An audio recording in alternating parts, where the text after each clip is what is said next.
Hi, everyone, and welcome to our new business leadership series. In these episodes, we're going to bring on successful entrepreneurs and CEOs to tell their success stories. If you are a teen who is interested in becoming an entrepreneur or an adult who is interested in learning about business strategies, this is the right series for you. Our first episode today, we're excited to bring on Verizon Consumer's CEO, Mr. Sampath. Mr. Sampath started his career as a consultant and transitioned into the corporate media world. With his wide experience, he will have great stories and lessons to teach us, and we'll hear from him when we get back from our trailer.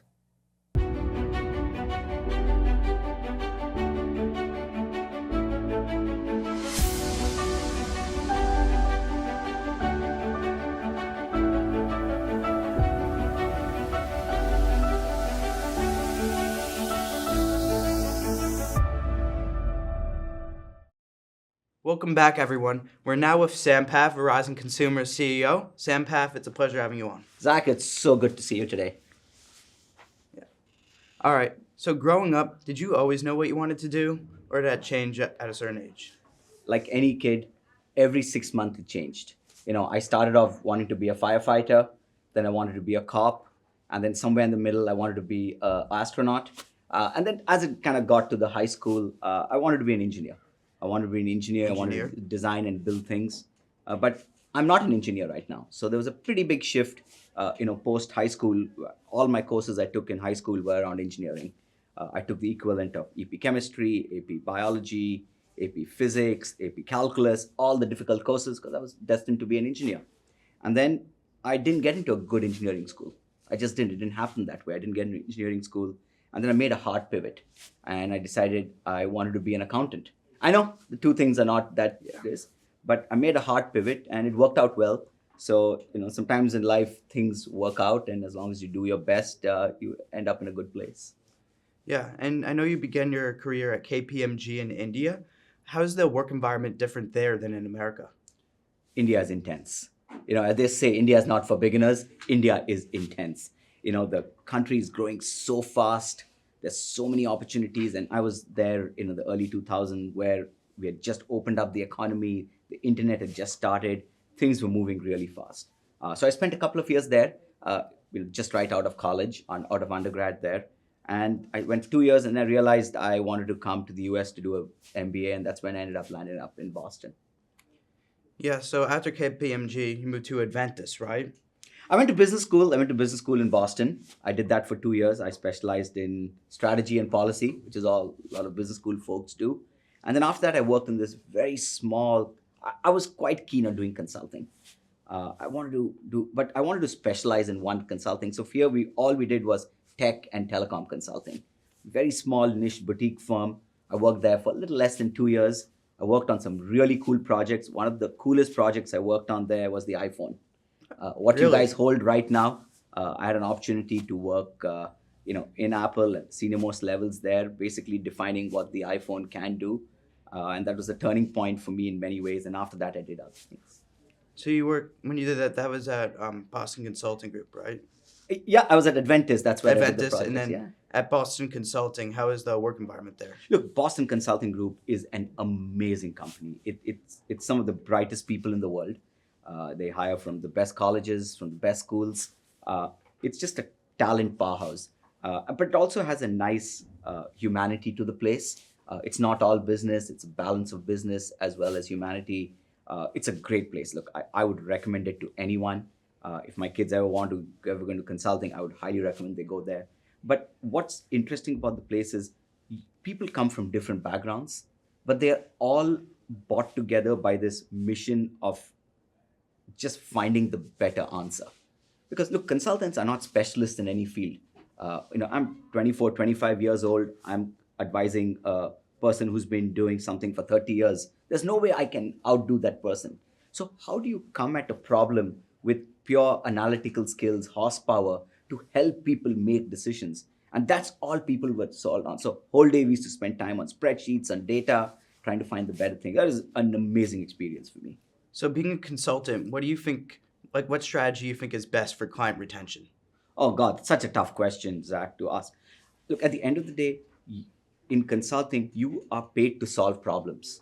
You're paid to solve business problems. In some companies' case, it's like, I don't have enough profits. I need to take enough cost out. I need to enter a new market, or I've entered a market. I need to exit a market. How does my portfolio change? You are solving a problem, and the answer is very simple. If the problem gets solved, you do very well and you're there forever. If the problem doesn't get solved, you go and find another client and eventually get out of the business. So it is very outcome dependent. And that's why in a lot of these consulting firms, it's all about client work. That's where the magic happens. You don't spend much time on administrative work. You spend all your time on client work and solve some really hard problems. The harder the problem, the more excited we get. That's the key to customer retention. The second piece is you want to put good teams on the job. When you have good teams, customers get happy, clients get happy. So solve their problem, put really high quality teams, and customers will be there forever. I mean, I was there for 10 years. I had the same 3 or 4 clients for all my 10 years there. Really? So it's just a lot of work for just the few clients. Exactly. And you cannot spread. Look, every consulting firm has its little different flavor. But in ours, we focus on very few. At any point, I never did more than one client. I just never had the bandwidth or the energy or the mind share to do that. So it was an amazing opportunity, and recommend anyone who wants to go into business. Consulting is a great way to learn everything that's available there. So having been a consultant, how has the transition into the corporate media world? Ooh, in consultants, you advise. In running a large company, you actually do. I think it was Mike Tyson who said, everyone has a plan till they get punched in the nose. That's a little bit like transitioning from consulting to real life. You have all these real plans, and then you go out there and the real world happens.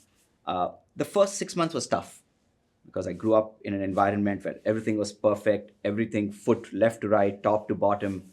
And in real life, it doesn't happen that way. And the ability to know when to be lenient, when to push is difficult. Second is leading people. In consulting, you don't lead that many people. You have a few folks you lead, but you don't lead large number of people.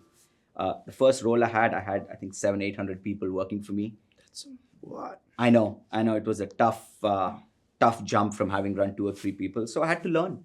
The first 3-4 months were very difficult, and which is why not many make the transition, Zach, from consulting into a large corporate operational environment. So the viewers would want to know, what's the Verizon difference from its competitors? Better network. Look, it's quite a simple equation for us. We invest unlimited amounts of money in just building a better network. This, video interview that we are having today, your phone, your internet in your house, everything runs on the internet, and we just think we provide a better internet. I'll give you a sense for how we dimensionalize this piece. In the last 3 years, we've invested more than $100 billion on the network. That's 100 with a B in front of it. That's the magnitude of investments we are making. So I think one is that. The second thing in any is value proposition.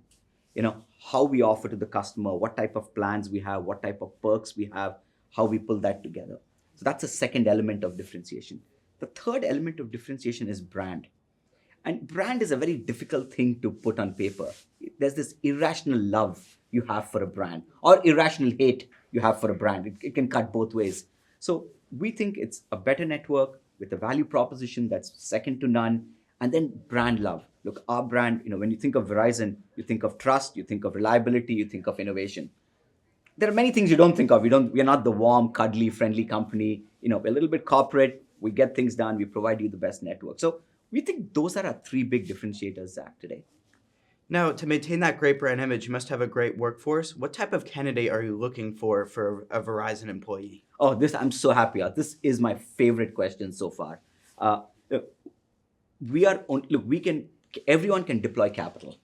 If I deploy 100 billion, AT&T can deploy 101 billion, and they'll be ahead of me. So it doesn't matter. We kind of sort of use the basic underlying technologies the same. It's the same towers, it's the same fiber.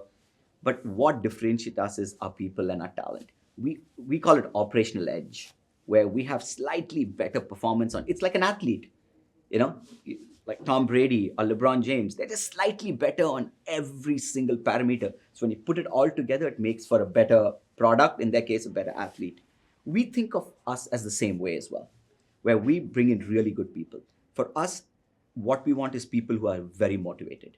Look, everyone's not going to know everything when they come in. We are fine, we'll help teach. Most of our people tend to stay with us for 30 to 40 years. I'll give you an example. Yesterday, every month I send out cards for people who've been with us for 10, 20, 30, 40 years. Yesterday, I did a stack this thick for people who've been with us for 40 years. This thicker stack. And incredible, just imagine the same company helping drive the environment. So for us, you want people who are hungry, people who want to play the long game, people who want to be there, learn. And the third thing I'll say is you have to be spiky on one thing.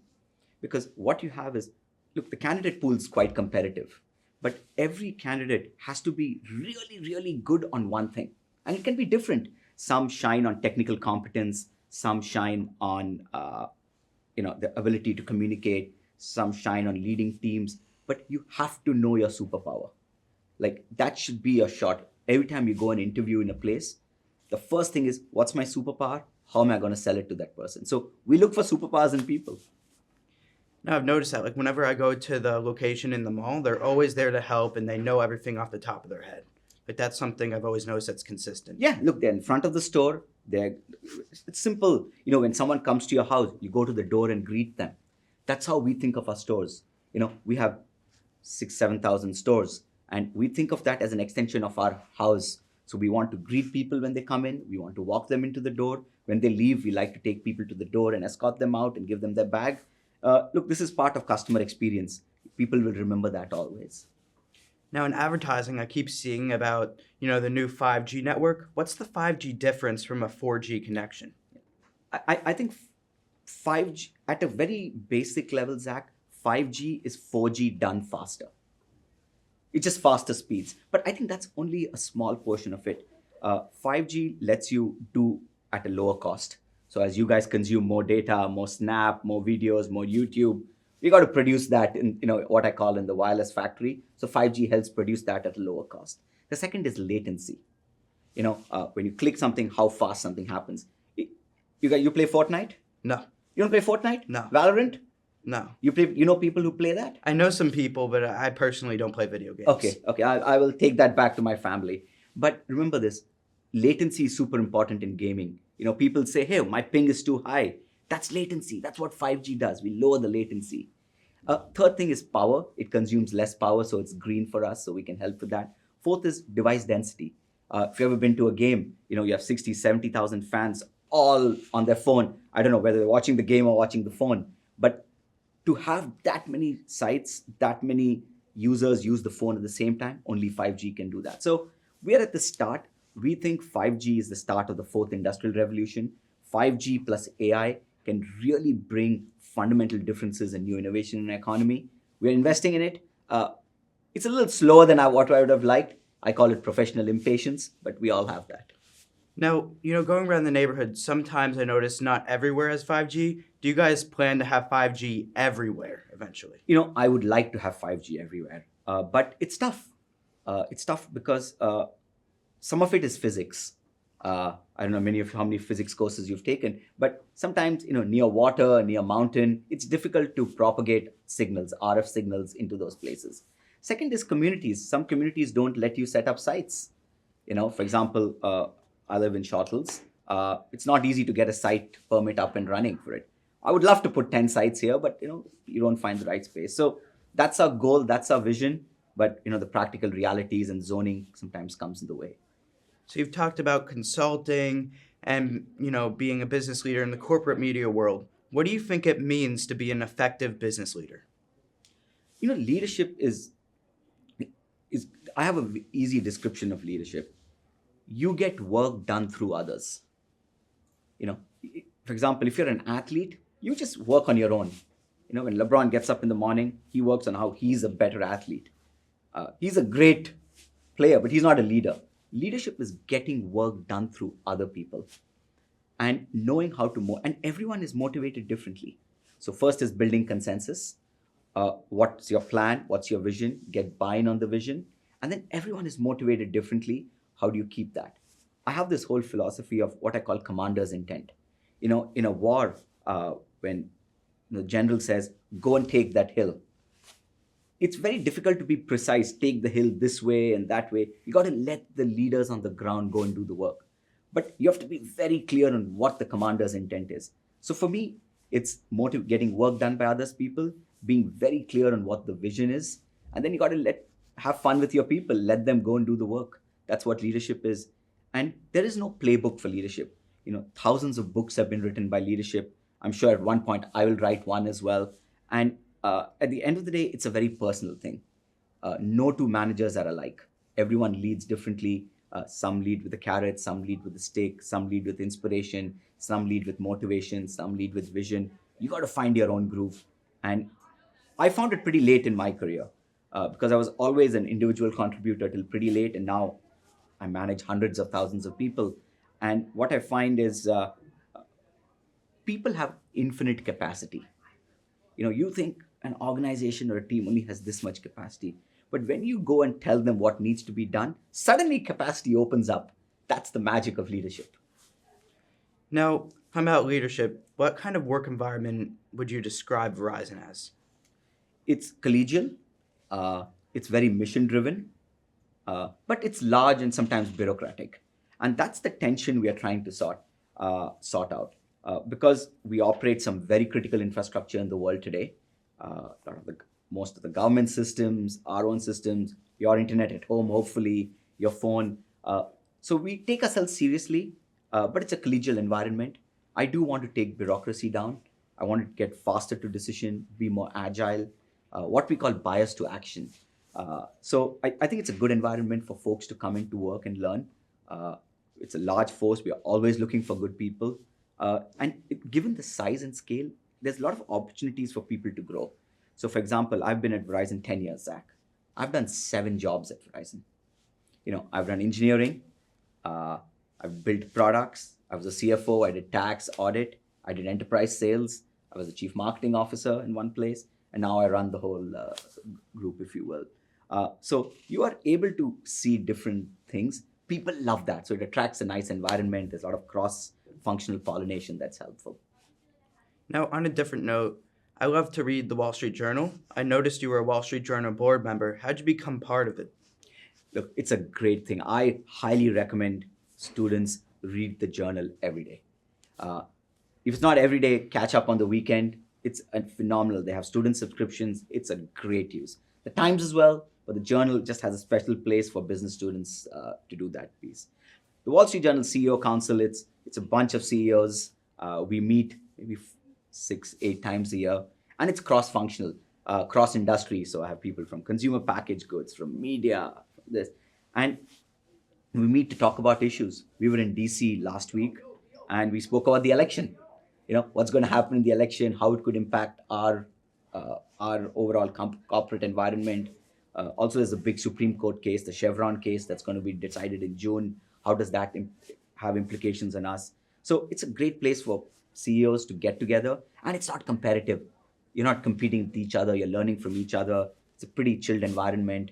It's typically over dinner, so there's a little bit of food involved that helps ease things up. It's important we stay connected on things. When the pandemic was at its peak, when you guys were at home, dialing into school, we had to move millions of workers, home to work. These type of councils help, because I can just pick up the phone and call someone and say, hey, I need 100,000 or 200,000 of something, and they call me. So it's a good way to build a network. Now, lastly, to end it off, as a small business consultant myself, what advice do you have for my future? Solve a problem. I think too many businesses, look, I'm pretty excited that I have a relationship with half of all small businesses in this country. Every one of 2 small businesses in the country, we are their primary partner in terms of technology. So I have a lot of experience. Businesses that do well solve a problem. A lot of businesses are built on passions and what people want to do, what people told them to do, what people think other people want them to do. You have to know what is the problem you're solving, because customers will pay when their problem is solved. And sometimes customers, people do market research. Customers don't know what they want. They just know what problem they have. So it's your job to go and solve it. And it works very well. I'll give you an example. A couple of years ago, we had these phones. These phones used to break. And then you had to send the phones back. It used to take a week. And then For a week, we didn't have phones. So now there's this whole chain of shops that repair the phone within an hour or two. They solved a customer need. So solve a customer problem. You will never go wrong on that. Thank you. I really appreciate that advice. It was amazing having you on. Stay tuned for our next episode. This concludes our episode. It was a pleasure bringing on Sampath today and learning about his wide experience and long career as a business leader. Stay tuned. Our next episode, we're going to bring on Andrew Morgan, the owner of Melbourne Deli. It'll be interesting to hear about, owning a local business. So please subscribe, and you'll get the notification when that comes out. Hope to see you guys next video.